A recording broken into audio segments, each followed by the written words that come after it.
Hello students, welcome to Ishwari Taniksha channel. Students, ಈ ವಿಡಿಯೋದಲ್ಲಿ ನಾವು ಯು ಜಿ ನೀಟ್ ಕೌನ್ಸ್ಲಿಂಗಲ್ಲಿ ಎಷ್ಟು ರೌಂಡ್ಸ್ ಇದೆ ಮತ್ತು what are the choices in each round ಅನ್ನೋದನ್ನ ನೋಡೋಣ. So before that students, a lot of questions are there in our mind. ಅಂದರೆ students ಮೈಂಡಲ್ಲಿ ಡಿಫ್ರೆಂಟ್ ಟೈಪ್ಸ್ ಆಫ್ ಕ್ವೆಶನ್ಸ್ ಇದೆ. ಏನು ಅಂತಂದರೆ, ಫಸ್ಟ್ ರೌಂಡಲ್ಲಿ ಸೀಟ್ ಸಿಕ್ಕಿಲ್ಲ ಅಂದರೆ ಸೆಕೆಂಡ್ ರೌಂಡಲ್ಲಿ ಸಿಗುತ್ತಾ, ಇಲ್ಲ ಫಸ್ಟ್ ರೌಂಡಲ್ಲೇ ಎಲ್ಲ MBBS ಸೀಟ್ಸು ಖಾಲಿ ಆಗೋಗುತ್ತಾ, ಇಲ್ಲ ಅಂತಂದರೆ ಫಸ್ಟ್ ರೌಂಡಲ್ಲಿ ಯಾವುದೋ ಒಂದು ಸೀಟ್ ಸಿಗುತ್ತೆ, ಅದನ್ನು ನಾನು ಹೋಲ್ಡ್ ಮಾಡಿಕೊಂಡು ನೆಕ್ಸ್ಟು ರೌಂಡ್ ಹೋಗಬೇಕಾದ್ರೆ ನಾನು ಫೀಸ್ ಪೇ ಮಾಡಬೇಕಾ, ಈ ಥರ ಡಿಫ್ರೆಂಟ್ ಟೈಪ್ಸ್ ಆಫ್ ಕ್ವೆಶನ್ಸ್ ಇದೆ. So related to that I will be answering your doubts in this video. So let us start the video. So students, ನೀವು ಇಲ್ಲಿ ನೋಡ್ಬೋದು, in U G NEET counselling there are 4 rounds. First round, second round, mop-up round, stray vacancy round. So students, last year 5 rounds conduct ಮಾಡಿದ್ರು. 5th round was extended stray vacancy round. So ಈ ವರ್ಷನೂ conduct ಮಾಡ್ತಾರಾ 5th round ಅಂದರೆ we don't know. So seats ಇದ್ದರೆ ಇನ್ನೊಂದು round ಸಹ conduct ಮಾಡ್ತಾರೆ. So ಈಗ ಫಸ್ಟ್ ಕ್ವೆಶನ್ ಏನು ಅಂತಂದರೆ, ಫಸ್ಟ್ ರೌಂಡಲ್ಲಿ ಸೀಟ್ ಅಲಾಟ್ ಆಗ್ಬೋದು, ಇಲ್ಲ ಆಗದೇ ಇರ್ಬೋದು.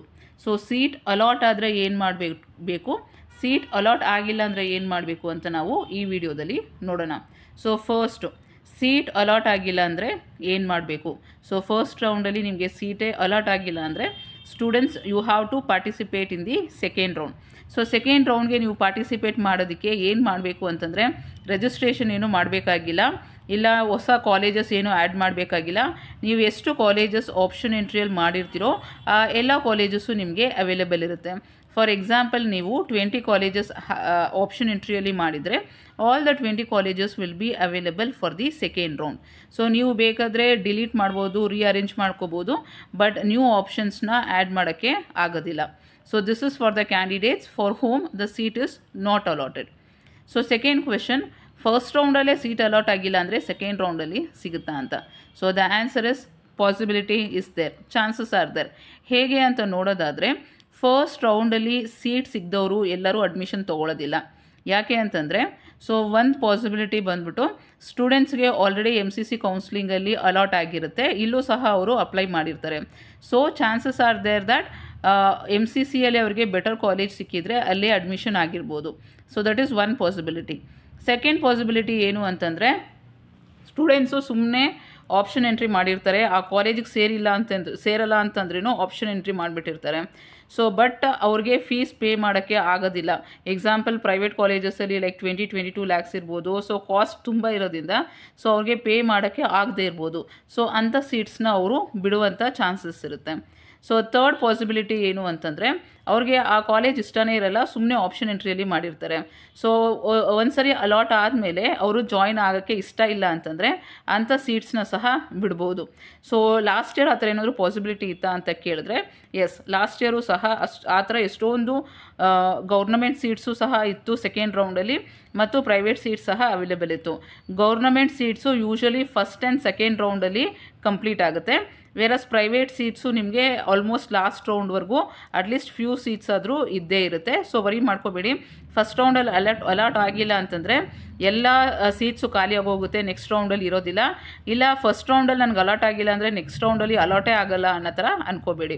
ಫಸ್ಟ್ ರೌಂಡಲ್ಲಿ ಅಲಾಟ್ ಆಗಿಲ್ಲ ಅಂದ್ರೂ ಸಹ ನಿಮಗೆ ಸೆಕೆಂಡು, ಥರ್ಡು, ಫೋರ್ತ್ ರೌಂಡಲ್ಲಿ ಅಲಾಟ್ ಆಗೋ ಪಾಸಿಬಿಲಿಟೀಸ್ ಜಾಸ್ತಿನೇ ಇರುತ್ತೆ. ಸೊ ನಾವು ಕಮಿಂಗ್ ಟು ದ ಕ್ವೆಶನ್, ನಿಮಗೆ ಫಸ್ಟ್ ರೌಂಡಲ್ಲಿ ಸೀಟ್ ಅಲಾಟ್ ಆಗಿದೆ, what I have to do. So students, ನಿಮಗೆ ಸೀಟ್ ಅಲಾಟ್ ಆಗಿದ್ದರೆ ನಿಮಗೆ 4 ಆಪ್ಷನ್ಸ್ ಇರುತ್ತೆ. ಸೊ ನೋಡಿ ಇಲ್ಲಿ ಫಸ್ಟ್ ಆಪ್ಷನ್ ಏನು ಅಂತಂದರೆ, 100% happy with the allotted college and course and prepare to take admission by paying the fees. So ನೀವು ಚಾಯ್ಸ್ 1 ಅಂತ ಸೆಲೆಕ್ಟ್ ಮಾಡ್ತೀರಾ.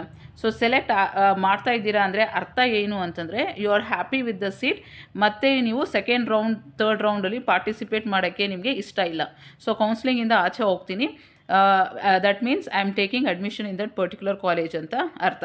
ಸೊ ಒಂದ್ಸರಿ ನೀವು ಚಾಯ್ಸ್ 1 ಕೊಟ್ಟಾದಮೇಲೆ ಮತ್ತೆ ನಾನು ಕೊಟ್ಬಿಟ್ನಲ್ಲ ನನಗೆ ಈ ಕಾಲೇಜೇ ಬೇಡ ಅಂತಂದರೆ ಆ ವರ್ಷ ನೀವು ಕೌನ್ಸಿಲಿಂಗಲ್ಲಿ ಪಾರ್ಟಿಸಿಪೇಟ್ ಮಾಡೋಕ್ಕೆ ಆಗೋದಿಲ್ಲ.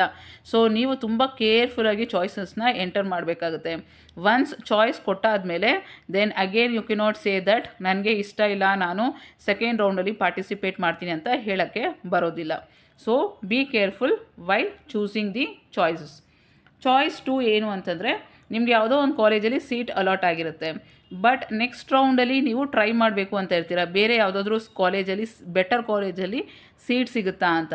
ಸೊ ಬಂದಿರೋ ಕಾಲೇಜು ಸಹ ನಿಮಗೆ ಬಿಡೋಕ್ಕೆ ಇಷ್ಟ ಇಲ್ಲ. ಸೊ ಅಂಥ ಕೇಸಲ್ಲಿ ನೀವೇನು ಮಾಡ್ಬೋದು ಅಂತಂದರೆ ಅಪ್ಗ್ರೇಡೇಷನ್, ಅಂದರೆ ಆ ಸೀಟ್ನ ಹೋಲ್ಡ್ ಮಾಡಿ ಇಟ್ಕೊಂಡು ನೀವು ಸೆಕೆಂಡ್ ರೌಂಡಲ್ಲಿ ಪಾರ್ಟಿಸಿಪೇಟ್ ಮಾಡ್ಬೋದು. ಸೆಕೆಂಡ್ ರೌಂಡಲ್ಲಿ ನಿಮಗೆ ಬೆಟರ್ ಕಾಲೇಜ್ ಸಿಕ್ಕಿದ್ರೆ ಈ ಕಾಲೇಜ್ ಹೊಟ್ಟೋಗುತ್ತೆ. ಸೊ ಬೆಟರ್ ಕಾಲೇಜ್ ನಿಮ್ಗೆ ಏನು ಸಿಕ್ಕಿದೆಯೋ ಅಲ್ಲಿ ನೀವು ಅಡ್ಮಿಷನ್ ತೊಗೋಬೋದು. ಇಲ್ಲ ಅಂತಂದರೆ ನಿಮಗೆ ಸೀಟೇ ಅಲಾಟ್ ಆಗಿಲ್ಲ ಸೆಕೆಂಡ್ ರೌಂಡಲ್ಲಿ ಅಂತಂದರೆ ಫಸ್ಟ್ ರೌಂಡಲ್ಲಿ ಅಲಾಟ್ ಆಗಿರೋ ಸೀಟು ನಿಮ್ಮ ಹೆಸರಲ್ಲೇ ಇರುತ್ತೆ. You can go and join. Coming to choice 3, meaning is not interested with the allotted seat. So ನಿಮಗೆ ಸೀಟ್ ಅಲಾಟ್ ಆಗಿದೆ ಬಟ್ ನಿಮಗೆ ಇಂಟ್ರೆಸ್ಟೇ ಇಲ್ಲ to join that college. So ನೀವು ಆ ಸೀಟ್ ಬಿಡಬೇಕು ಅಂತ ಅಂದ್ಕೊತೀರಾ, ಆವಾಗ ಮಾತ್ರ ನೀವು ಚಾಯ್ಸ್ 3 ಅನ್ನು ಸೆಲೆಕ್ಟ್ ಮಾಡಬೇಕು. ಸೊ ಸ್ಟೂಡೆಂಟ್ಸ್, ಈ ರಿಸ್ಕನ್ನು ನೀವು ತೊಗೊತಾ ಇದ್ದೀರಾ ಅಂತಂದರೆ ಹೇಳೋಕ್ಕಾಗಲ್ಲ, ನೆಕ್ಸ್ಟ್ ರೌಂಡಲ್ಲಿ ನಿಮ್ಗೆ ಸೀಟ್ ಸಿಗುತ್ತೆ ಅಂತ ಧೈರ್ಯ ಮಾಡಿಕೊಂಡು ನೀವು ಈ ಕಾಲೇಜನ್ನು ಬಿಡಬೇಡಿ. So always it is better to choose choice 2. ಯಾಕೆ ಅಂತಂದರೆ ಸೆಕೆಂಡ್ ರೌಂಡಲ್ಲಿ ಸಿಕ್ಕಿಲ್ಲ ಅಂತಂದರೆ ಆಲ್ರೆಡಿ ನಿಮ್ಮ ಹತ್ರ ಒಂದು ಸೀಟ್ ಇರೋದ್ರಿಂದ ಸ್ವಲ್ಪ ಧೈರ್ಯ ಇರುತ್ತೆ. ಸಪೋಸ್ ನೀವು ಸಿಕ್ಕಿರೋ ಸೀಟು ಬಿಟ್ಬಿಟ್ಟು ನೆಕ್ಸ್ಟ್ ರೌಂಡಿಗೆ ನೀವೇನಾದರೂ ಹೋದರೆ ಅಲ್ಲಿ ಏನಾದರೂ ಸಿಕ್ಕಿಲ್ಲ ಅಂತಂದರೆ ಅಲ್ಲೂ ಸೀಟ್ ಇಲ್ಲ, ಫಸ್ಟ್ ರೌಂಡಲ್ಲಿ ಸಿಕ್ಕಿರೋ ಸೀಟು ನಿಮ್ಮ ಕೈಯಿಂದ ಹೊಟ್ಟೋಗುತ್ತೆ. So always try to select choice 2 instead of choice 3. Coming to choice 4 ಅಂದರೆ ನಿಮಗೆ ಕೌನ್ಸಿಲಿಂಗಲ್ಲಿ ಪಾರ್ಟಿಸಿಪೇಟ್ ಮಾಡೋಕ್ಕೆ ಇಷ್ಟ ಇಲ್ಲ ಈ ವರ್ಷ ಅಂತ ಅರ್ಥ. ಸೊ ನೀವು KA ಕೌನ್ಸಿಲಿಂಗಲ್ಲಿ ಪಾರ್ಟಿಸಿಪೇಟ್ ಮಾಡೋಕ್ಕೆ ಇಷ್ಟ ಇಲ್ಲ, that is why you are going out of the counselling ಅಂತ ಚಾಯ್ಸ್ 4 ಅನ್ನು ಸೆಲೆಕ್ಟ್ ಮಾಡ್ತೀರಾ. So this is about choices. So students, next ವೀಡಿಯೋದಲ್ಲಿ ನಾನು ಈಚ್ ಚಾಯ್ಸ್ ಇನ್ ಡೀಟೇಲ್ನ ನಾನು ಎಕ್ಸ್ಪ್ಲೇನ್ ಮಾಡಿರ್ತೀನಿ. ಅಂದರೆ ಚಾಯ್ಸ್ 1 ಸೆಲೆಕ್ಟ್ ಮಾಡಿದ್ರೆ ಅಡ್ಮಿಷನ್ ಪ್ರಾಸೆಸ್ ಹೇಗಿರುತ್ತೆ, ಫೀಸ್ ಪೇಮೆಂಟ್ ಹೇಗೆ ಮಾಡಬೇಕು, ಮತ್ತು ರಿಪೋರ್ಟಿಂಗ್ ಹೆಂಗೆ ಮಾಡ್ಕೋಬೇಕು ಅನ್ನೋದನ್ನ ನಾನು ಡೀಟೇಲಾಗಿ ಹೇಳಿರ್ತೀನಿ. I will meet you in the next video students. All the very best.